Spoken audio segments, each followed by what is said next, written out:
বসন্তের অন্যতম ফুল হলো ম্যান্ডেভিলা।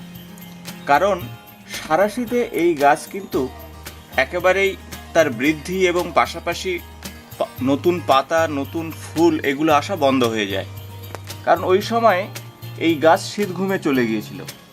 কিন্তু দেখুন একেবারে বসন্তের শুরুতেই এই গাছের নতুন পাতা চলে এসছে, পাতার পাশাপাশি ফুলে পরিপূর্ণ হয়ে যাচ্ছে, কারণ প্রচুর কুঁড়ি চলে এসছে আমার গাছে। এই গাছের বিশেষ পরিচর্যার বিষয়ে আপনাদের সঙ্গে আলোচনা করব।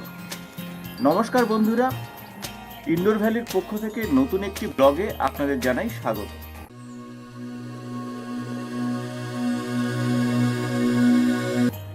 ম্যান্ডেভিলা যদিও আমাদের দেশের গাছ নয়, কিন্তু বর্তমানে ছাদ বাগানে বিভিন্ন কালারের ম্যান্ডেভিলার গাছ প্রতিস্থাপন করা হচ্ছে এবং পরিচর্যাও করা হচ্ছে। আমার বাগানে একটি সাদা ম্যান্ডেভিলা রয়েছে, এছাড়াও হলুদ ম্যান্ডেভিলা ছাদ বাগানে রেখেছি। এই গাছের পরিচর্যার বিষয়ে আপনাদের সঙ্গে আলোচনা করব, পাশাপাশি কি ধরনের আপনারা ফার্টিলাইজার মেডিসিন ব্যবহার করবেন, কারণ কিছু রোগ পোকা রয়েছে এই সময় যা আপনার গাছকে নষ্ট করতে পারে, পাতা ফুল কুঁড়ি আসবে। তাই বসন্তের শুরুতেই আপনাদের গাছের জন্য একটি মিশ্র সার দিতে হবে।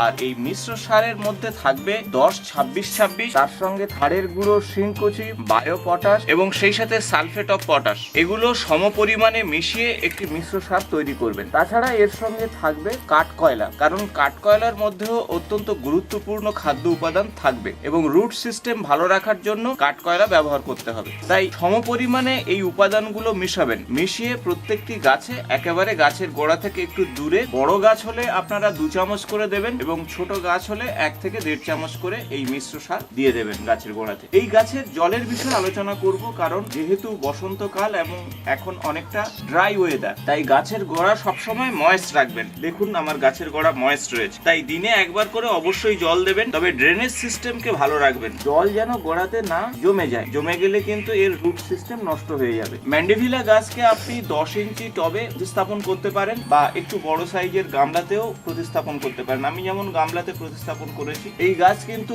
2.5 থেকে 3 ফুট পর্যন্ত হাইট হবে এবং আপনারা এগুলোকে প্রনিং করে দেবেন। এখন প্রনিং করবেন না, শীতের আগে প্রনিং করে দিলে সব থেকে ভালো, কারণ এখন নতুন পাতা চলে এসেছে। যাদের নতুন পাতা আসেনি তারা প্রনিং করতে পারেন। এই গাছের কাণ্ড কিন্তু খুব শক্ত নয়, তাই একটু আপনারা অবলম্বনের সঙ্গে এই গাছকে বেঁধে দেবেন।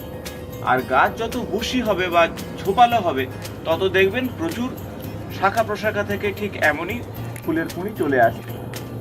বেশ কিছু রোগ পোকার বিষয়ে আলোচনা করব। এই গাছে কিন্তু মিলিবাগ আসতে পারে এবং বেশ কিছু পোকা আসবে যেগুলো গাছের পাতাকে খেয়ে ফেলবে, গাছের পাতার রস শুষে খাবে। সেজন্য আপনারা প্রতি সপ্তাহে নিম অয়েল স্প্রে করবেন। প্রতি লিটার জলে 8 থেকে 10 ml করে নিম অয়েল ভালোভাবে মিশিয়ে আপনারা গাছে স্প্রে করে দেবেন। তাহলে কিন্তু গাছের পাতা ঠিক এমনই চকচকে হবে এবং কোনোভাবেই রোগ পোকা আসবে না। তাতেও যদি না যায় তাহলে আপনারা বায়ো পেস্টিসাইড কাকা ব্যবহার করতে পারেন। কাকা প্রতি লিটার জলে আপনারা 8-10 ফোঁটা করে দিয়ে আপনারা স্প্রে করলে অন্যান্য রোগ পোকা কিন্তু আসবে না। এছাড়াও আপনারা সপ্তাহে একবার করে বা 10 দিন অন্তর অন্তর বায়ো ফার্টিলাইজার দিন, অর্থাৎ লিকুইড সার আপনারা বাড়িতে তৈরি করুন কিচেন ওয়েস্ট পচিয়ে, তারপরে সেটি 8-10 দিন অন্তর অন্তর গাছের গোড়াতে দিলে কিন্তু গাছের চেহারা অত্যন্ত ভালো থাকবে। সর্ষের খোল পচিয়ে আপনারা সর্ষের খোল পচা জল অবশ্যই দিতে পারেন। যে মিশ্র সারটি তৈরি করছেন সেই মিশ্র সারের সঙ্গেও আপনারা কিন্তু সর্ষের খোল এবং নিম খোল সমপরিমাণে মিশিয়েও দিতে পারেন, অথবা আলাদাভাবে সর্ষের খোল বা নিম খোল আপনারা গাছের গোড়াতে দিতে পারেন, তবে গাছের গোড়া থেকে একটু দূরে দেবেন।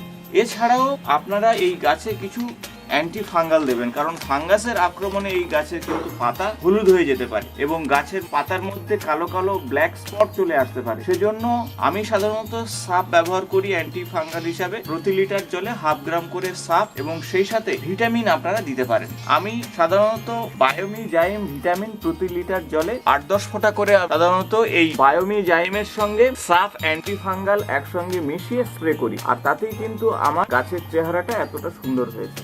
যারা নতুন গাছ প্রতিস্থাপন করতে চাইছেন তাদের বলবো তারা 60% গার্ডেন সয়েল নেবেন এবং তার সঙ্গে 40% আপনারা ভার্মি কম্পোস্ট নেবেন। গার্ডেন সয়েলে বালির ভাগ যদি না থাকে তাহলে আপনারা কিছুটা বালি মিশিয়ে নেবেন। সেই সাথে কোকোপিটও নিতে পারেন।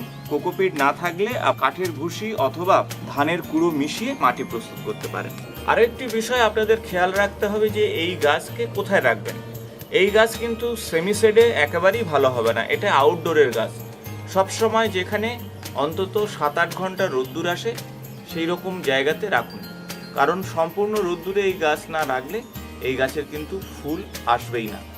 তাই সেই বিষয়টা অবশ্যই আপনারা খেয়াল রাখুন।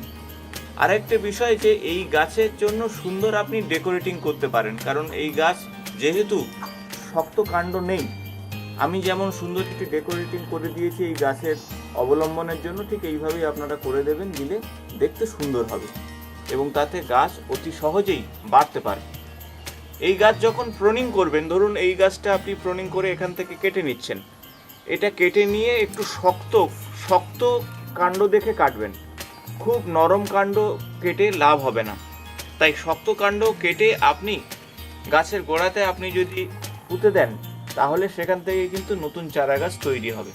তাই ডাল কেটে আপনি বসিয়ে নতুন গাছ তৈরি করতে পারেন, আর সেটি আপনি বর্ষার আগে অবশ্যই প্রোপোগেট করতে পারেন। তাই বর্ষার শুরুতে আপনি অবশ্যই কেটে প্রনিং করে আপনি নতুন চারা গাছ তৈরি করুন। আশা করব ভিডিওটি ইনফরমেটিভ হয়েছে, ভালো লাগলে বন্ধুদের সঙ্গে শেয়ার করবেন। নিয়মিত আমার চ্যানেলের আপডেট পেতে চ্যানেলটি সাবস্ক্রাইব করে পাশে থাকা বেল বটনটি প্রেস করুন। আজ এই পর্যন্ত, নমস্কার।